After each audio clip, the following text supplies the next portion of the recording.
As-tu déjà eu l'impression de donner beaucoup aux autres, mais de ne rien recevoir en retour?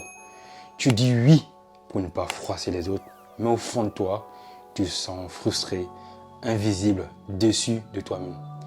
Aujourd'hui, je vais te parler de ce que personne ne te dit sur le respect de soi. Pourquoi c'est crucial d'être respecté et comment cultiver ce respect-là. C'est réellement très important.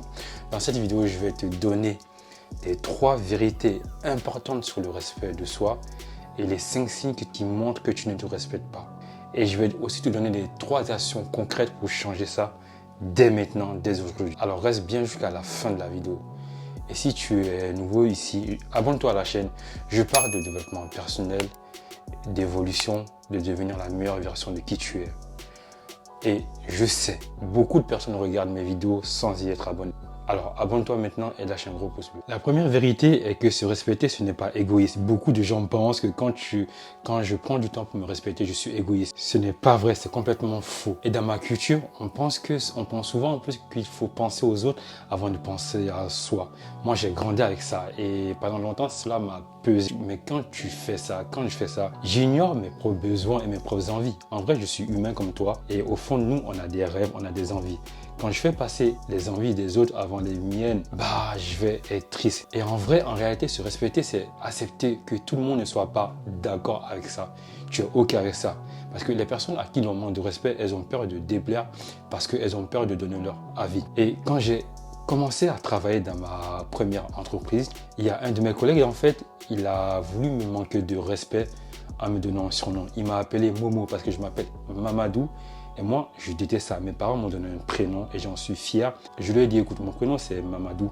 Soit tu m'appelles par le prénom que mes parents m'ont donné, soit je ne te réponds pas. Bizarrement, quand je lui ai dit ça, moi-même, j'étais très fier de moi. Et j'ai vu dans le regard de la personne, waouh, un respect. Donc, il est important d'apprendre à fixer tes limites. Et maintenant, je vais te donner les 5 signes qui montrent que tu ne te respectes pas. Le premier signe est que tu dis oui alors que tu as envie de dire non. Tu es fatigué, tu reviens du boulot même pour faire plaisir à tes amis, à papa, maman, à n'importe qui. Tu dis oui, tu veux sortir avec eux alors que tu es crevé, que tu n'as pas envie. Le deuxième signe est que tu acceptes les comportements irrespectueux envers toi-même. Je prends mon exemple. Si j'avais accepté que mon collègue me donne le surnom, cela aurait été un manque de respect envers qui je suis.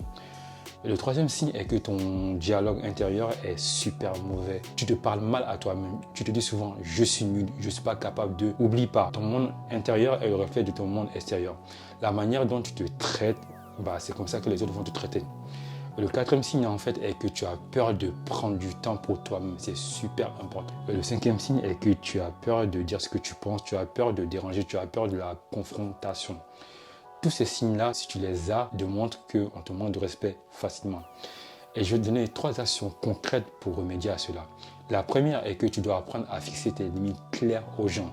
Apprends à dire non, connais tes valeurs, travaille sur tes valeurs et tu verras, tu connaîtras les limites que tu vas poser aux gens. La deuxième chose est que tu dois changer ton discours intérieur. Parce que plus tu te parles mal, plus les gens vont te traiter ainsi. Parce que la manière dont tu te traites toi-même est la manière dont les gens te traitent. Au lieu de te dire je suis nul, je ne suis pas capable, dis j'ai fait de mon mieux, dis je suis compétent, de jour en jour je progresse. La troisième action hyper importante est de prendre du temps pour toi-même. Chaque jour, prends 10 à 30 minutes pour réfléchir à ta vie, réfléchir à tes erreurs, pour éviter les erreurs. C'est précieux parce que la vie avance très vite. Tu dois prendre ce moment de méditation pour réfléchir à ce que tu veux faire, à où tu vas. Le respect envers toi-même, envers qui tu es important. Si tu ressens un manque de respect envers qui tu es, c'est très grave parce que ton honneur, ta dignité vient de tout d'abord de toi-même, du respect envers toi-même et du respect que les autres ont envers toi-même. Donc apprends à te respecter, impose tes limites aux autres et tu verras en toi un sentiment de fierté à tes yeux. C'est super important. En vrai, se respecter et se faire respecter est la base de tout. Ta confiance, ton humeur, ton bonheur en dépendent. Apprends à te respecter toi-même, apprends aux autres à te respecter parce que la manière dont tu te traites est le reflet de comment les gens te montrent de respect ou pas. Le respect est la base d'une vie saine, d'une vie heureuse. Ta dignité en dépend. Si tu as aimé cette vidéo et si tu penses qu'elle t'a aidé, lâche un pouce bleu et partage-la à tes amis, à ta famille. Je te dis à très bientôt. Force, courage, honneur. Ciao.